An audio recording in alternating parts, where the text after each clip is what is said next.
Be nice, man. Oh, I will. Hey, got Tierre Caldwell in the house, and just kind of like wanted to hear you roll with your experiences in the criminal justice system, and just tell us what that's like.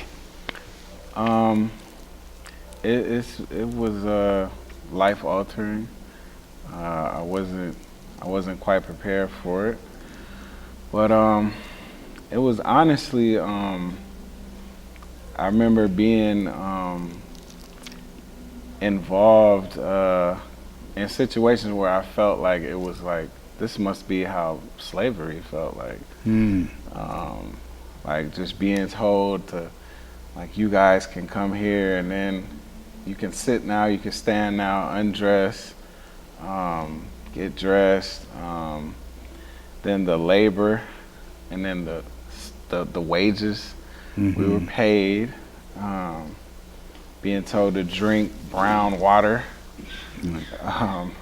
being told to drink brown water. You were at Faribault? I was at Faribault, St. Cloud, and Stillwater. Yep. I'm just being told to, eat moldy food and serve moldy food. It was real dehumanizing, to say the least. Yeah, I was telling somebody the other day, I spent 2 terms in federal prison, and wasn't until I got to the state of Minnesota that I felt more humiliated than I've ever felt in my entire life. Absolutely. Going through the prison system. It's something about the way they do it, They do it in such a nice way, but then they make you feel so bad at the same time. They call you Mister, and this superficial politeness, but it's so evil and so sinister. And I was telling somebody the other day, and I think one of the reasons why they get away with it like that is because they do it in such a niced up way, the Minnesota way, which is so cold and calculating. But yeah, finished though. No, I mean, I completely agree.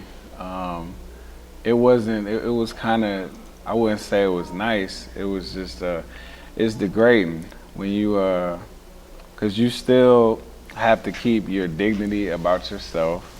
And you go from being, I went from being Tierre Caldwell to 233-828. And you have to get used to being treated like a number. Mm-hmm. When and it hurts even worse when your friends and your family start treating you that way too. Or your fake friends, I should say, because your real friends wouldn't do that. But yeah, I went through a lot of changes, just dealing with how people received you. Mm-hmm. And any time you spend in that environment, it can kind of alter someone's entire perception of you. Even if you've completely changed, paid your debt to society, and you've, you could have been, found religion, found a new peace of mind. Like it does not matter. Once they hear you were there, right? Then it's just like, oh. Mm-hmm. And they associate you with every single bad thing that has to do with prison. Even with getting charged, my charge was for the benefit of a gang. Mm-hmm. And my crime didn't have anything to do with a gang.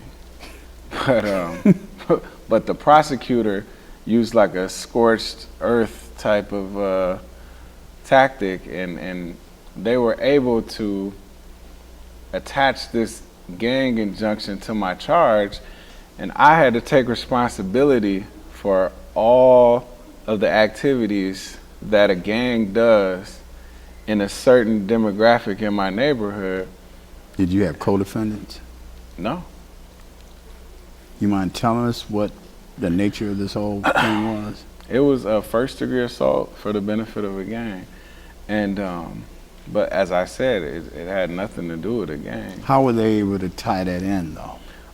Because I had, it was really just like word of mouth in the neighborhood. Like I had family members who were involved. Mm-hmm. And so they attached my name with that, but they didn't. You know, the state of Minnesota, theoretically, you have to prove that you are in a gang. And how the benefit of a gang statute works is 3 or more people together committing a criminal act. That constitutes a gang.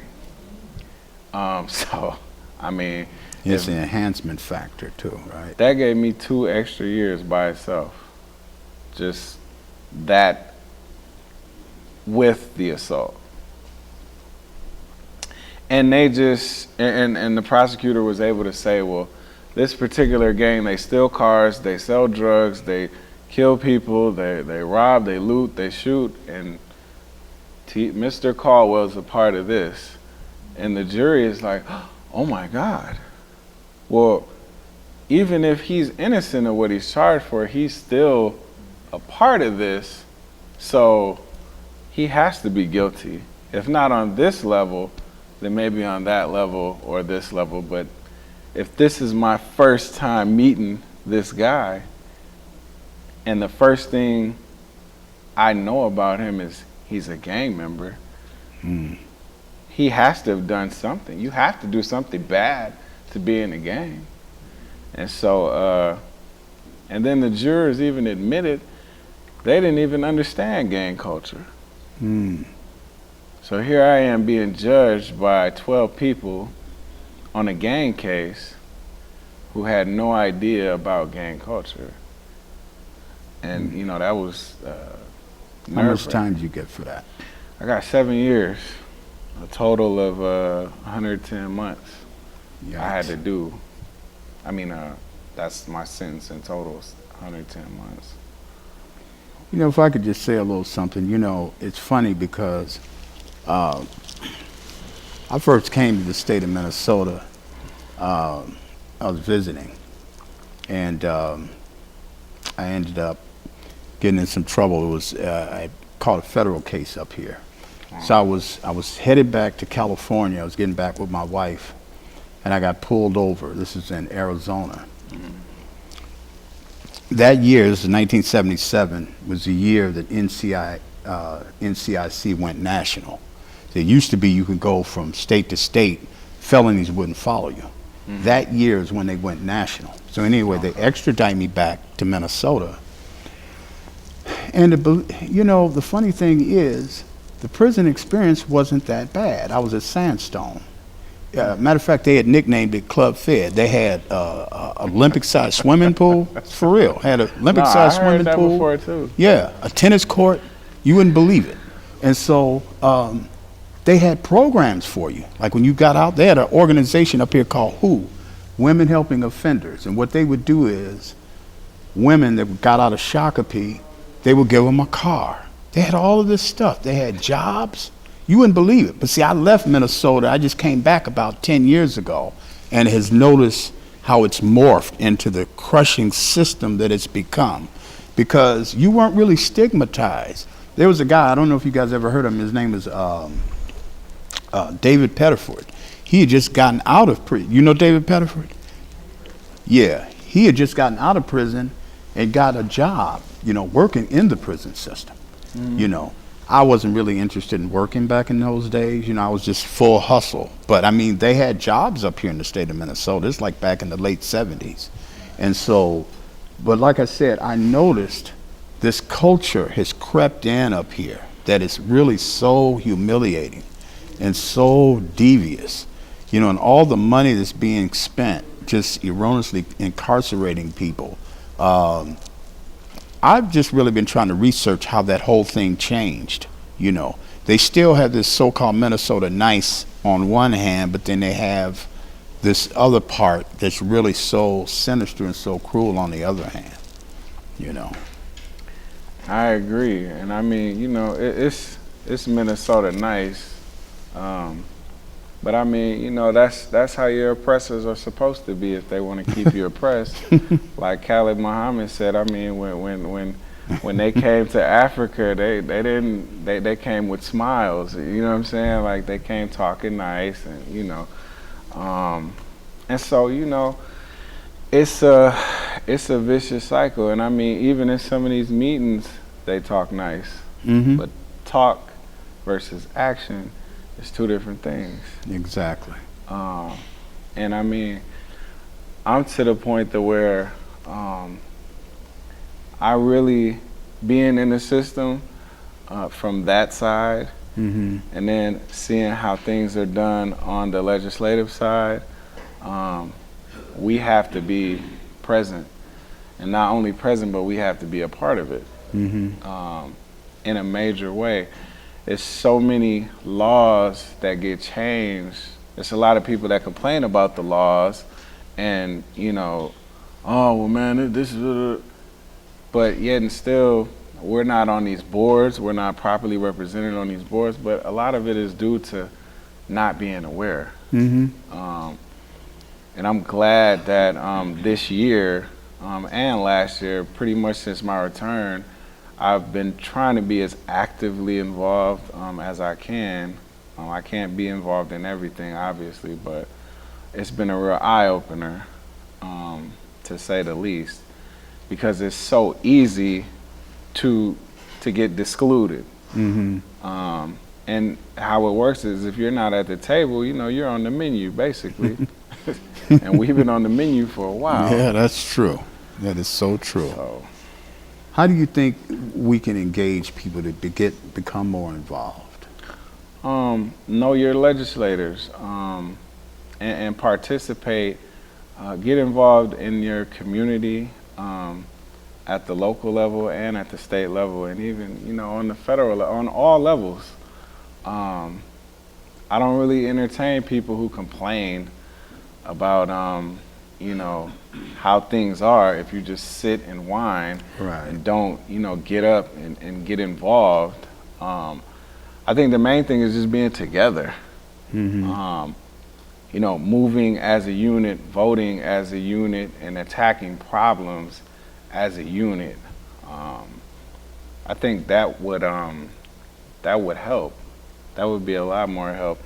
And then having adequate representation at these tables and at these meetings, and listening to the people who are inside. Once you're inside, like, people just forget about you. That's true. And I know that firsthand. But there's a lot of people inside who are getting mistreated, who are getting humiliated. There's a lot of people on parole who are getting mistreated and humiliated, and getting sent back just because their agent may have had a bad day. Yeah. And even in the institutions, if some of them have bad days in there, then, you know, they do the same thing. Yeah, I was telling somebody just today, those ISR agents are carbon copy of those cops inside, you know. Yeah. If they, was telling somebody a story, I was walking up the hall one time. I was at Moose Lake, and there was an attractive guard, you know, everybody was oohing and ahhing about her. I intentionally wouldn't look at her because she felt like she was all that, you know, she struts up and down the hall. So a friend of mine, he actually turned around, we was going to chow, he actually turned around and looked at her. There was another cop behind her. What are you looking at? They ended up putting him in the hole, you know. I don't know what the charge was, but I told him, I said, shucks, this is like being back in Arkansas back in the 50s, you know, where I can't look at somebody, reckless eyeballing, you know.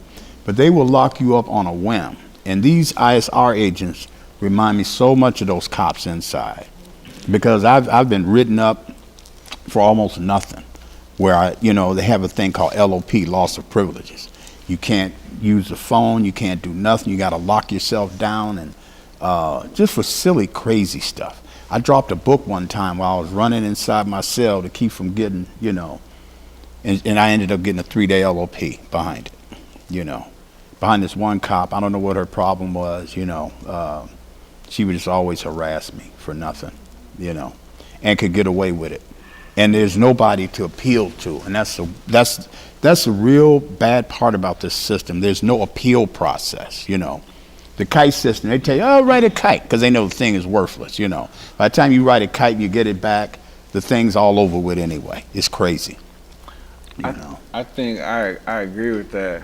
I think to follow up on your previous question, I think that the issue of mental health in the system is number one, is criminalized. There's a lot of people who are criminalized for having a mental illness. Yeah. And they're placing people who they're making people responsible for inmates who have mental illnesses, who have zero training in mental illness at all. Right. And so when if, say, just using me, like if I have a mental illness and I have this particular condition and I act out through that condition, and you just interpret that as, you know, me violating or trying to be disrespectful, and even culturally competent, trauma-informed training. I mean, there's a big gap with that. How can someone, and this is no disrespect to anybody's ethnicity or anything or culture, but how can somebody who's white, who's lived in like a suburban community, tell somebody of African American descent that they can't attend an Afrocentric treatment facility, Right. or an Afrocentric, you know, program? Like how can you do that, or what? And it's being done. It's I've experienced.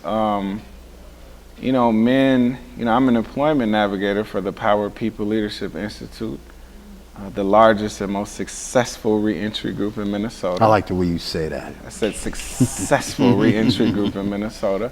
And, you know, we have men who are harassed on so many different levels. And I ask them, like, well, why can't we just go to Turning Point? Why can't we go here? Why can't we go there? Because they feel like they're being misunderstood, and like me, I'm like we just talked about on the Al McFarlane show. I talk with my hands a lot, Right. and to some people that's threatening, but to me it's normal. And so, I think a large part of these agents, they don't try to get to understand the person's trauma. They don't try to get to know them. They don't try to understand what they've been through. And if you can't identify with my trauma, how can you even make a decision based off of, you know, like I could be acting out from something that happened years ago in my childhood that's just unresolved. You know what I'm saying? But on the surface, it may come out a different way. Exactly. But if you've never took the time to peel those layers back, then you would never know. Yeah, and we're being judged based on that, you know. Who's got some questions for Brother Tierre? Come on. All right, we got a question over for Sister Stephanie. Can I ask, what kind of situations did you deal with on a day-to-day? You mentioned you were in 3 facilities. You said Rush City, Stillwater, and St. Cloud. Yeah. Can I ask, what kind of issues did you deal with, like, day-to-day, and like, how do you feel like, did those day-to-day kind of issues you was dealing with, did they make you stronger, or did they set you back? Like, was it a combination of both? Was it just like a lot of extra stuff that you shouldn't have been dealing with, or like, yeah? That's a very good question. Honestly, to be 100% honest, I dealt with a lot of feelings of powerlessness, which was a feeling that I've never experienced before. Right. Because, I mean, not to sound macho or nothing, but I'm a man. I'm used to always being in control. I'm used to always running stuff. And there, I was just stripped away from everything. and a large part of it was I had to get in tune with myself emotionally. When I went in there, I came in there very arrogant, very conceited. I had a lot of pride. I had a lot of ego, and but I was emotionally, my emotional intelligence was very low. But being that I was so conceited and arrogant and narcissistic, I thought it was high. You know, just being so self-absorbed, not really realizing how what little self-awareness I had at the time. But yeah, just dealing with feelings of powerlessness, man, and as a man being forced to deal with emotions. I didn't have anything I didn't have an escape anymore. I didn't, out here we can just self-medicate, we can go somewhere else, we can go to somebody else's house. In there, you just stuck with your emotions and you just have to deal with it. And it was either gonna make me or break me. So I think a large motivating factor that got me through was Shane Price, God, and my two boys sitting right there. King Mason and Jasir. King Mason, what's your question, young man? What has changed in your past life and your new life? One thing that has changed in my past life and my new life, that's a good question, son. A very tough question, but it's a good It's one. got him. He can't even answer it. I Look, know. I mean, if I could be honest, you want to come up here? If I could be honest, I'm looking at it. You are what's changed. Just having you in my life, it tore me away, it tore me up being away from you. I think you know that because I tell you that all the time. But, and I tell you guys this all the time, you guys know I didn't have a dad. And, I never, ever wanted to be away from you guys. And I didn't want you guys to ever think that I felt it was okay to be away from you guys. Because you guys are so special to me. And I love you guys. And so, but I also, I had to become a better man. You know what I'm saying? And I had to be a better father for you. So, because back then, Daddy was a little wild, but Daddy's better now. You know what I'm saying? So that's what's changed. I try to live a life that you guys can look up to. That's a positive life. Amen. And, try to show you guys how to be leaders and men, be active in your community, and be respectful, be smart, and, live a God-fearing life. So that's pretty much, does that answer the question? Okay. How did your father's being away impact you guys? How does his being away, how did that affect you? I felt different in school. I felt like I was the only one that did have a dad that was really there. Everybody had one. Then I just felt left out.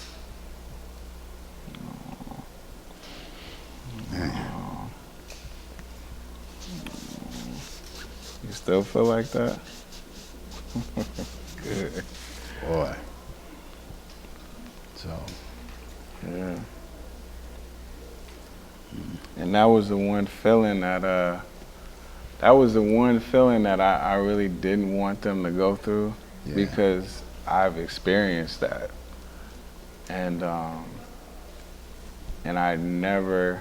actually about to go see my dad. How are you? Yeah, Tuesday. Where is he? He's in California, Oh, what part? San Diego. Oh, okay. Yeah, I'm about to go see him, and it's kind of a interesting conversation when I talk about all I went through with my boys to him.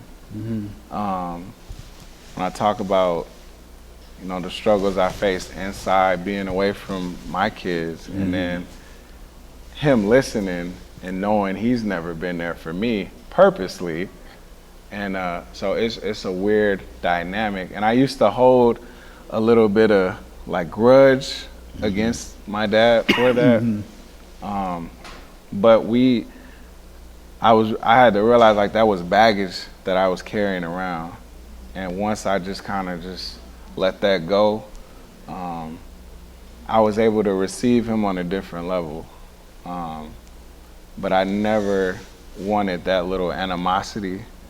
When was the last time you saw him? 2017. Okay. Yeah. I mean, we talk every couple of months. We're not like how me and him are, but I mean, the love is there though. Okay. You know what I'm saying? So. That's good. Well, how do y'all want to close this out? Any more questions? I would like to tell you about a humiliating experience that I had in answer to your question. And it has to do with, that's why I can feel these sisters' pain with CIP. Now, I was arrested November 2010. I was living in Fargo. And I had an open warrant here. And I lived between Fargo and, Moorhead was the next city over. And it's right on the border of Minnesota. So it was about a week before Thanksgiving.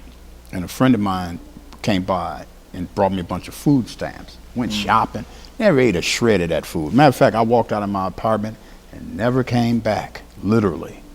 So the week before, we had a gun show. I'm a veteran, so we had a gun show. I had a gun in the car, and I forgot. I had just bought a brand new Infiniti.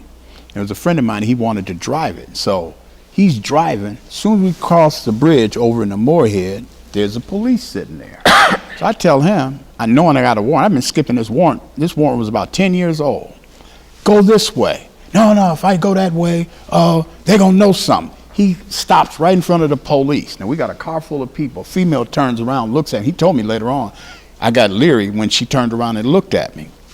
So he runs the plate, figures, hey, he got the warrant, so he got a hit. I goes to jail.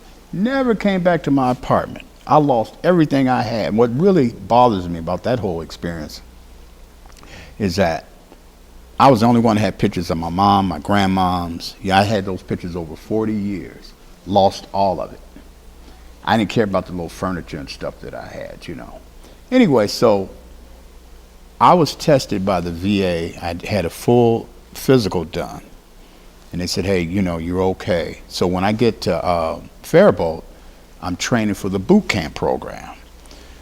So you got to do this insanity tape, you got to run a mile. It's Mickey Mouse stuff, I did all of that. So they brings me to Moose Lake.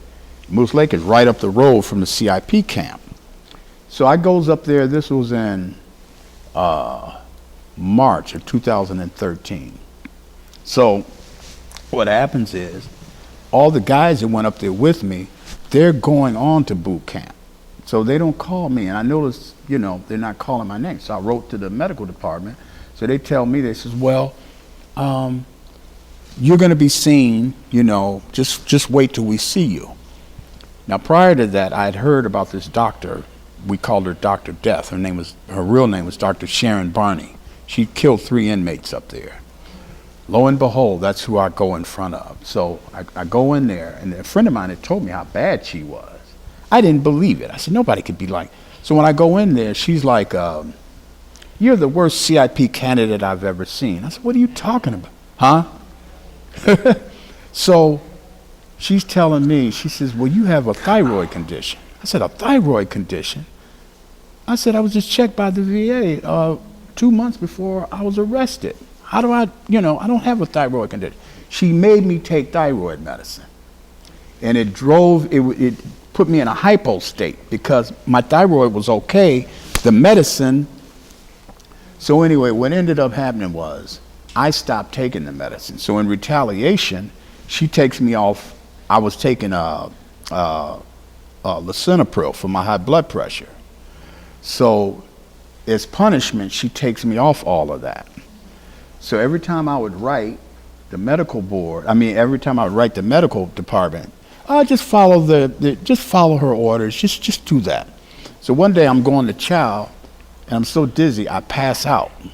So next thing I know, I'm sitting up against the wall, and everybody's passing by. Everybody's asking me what's wrong. The cops got me, and then they called the paramedics. So my blood pressure, they said I should have been a dead man. Why aren't you taking your blood pressure medicine? I said, I've been trying to. That's the only way that I got this high blood pressure medicine back to where I was being able to take it again. She had me off this stuff for 7 months. I wrote the medical board that oversees them. You know what they wrote me back and told me? Oh, she was right in telling you you shouldn't take those meds. I said, you guys are crazy. And so that's the system that we're dealing with. All of them are in cahoots and complicit with each other. Everybody you complain to, they're all consorting with each other to make sure that the status quo is maintained. And that's what we're fighting against now. You know, I did want to leave on a light note. What you got to say, young man? I got to say that. Speak up. I gotta say that was pretty harsh, what I heard. Yeah, this is an intelligent, sensitive young man. Yeah. It is harsh, and you know, we don't want you to go through any of this. If there's any lesson out of all of this. Oh, well, tell them what you're going to be when you grow up. I knew you were going to say that, and I pray that you do your community some good, young man. Absolutely. Yeah. And he's going to be one of the good ones. Yeah, that'd be so great. We need more like him. Yeah. All right. Did you want to say more, or you want to leave it there? Good. All Did you right. have something else you wanted to say, son? That's all right, man. I'm proud of you. That's good. That's a good, noble profession if you can carry it out the way it's supposed to be carried out. Oh, You he know. will. Yeah. And I'm sure he will, you know. Absolutely. Yeah. All right, folks. Who's next?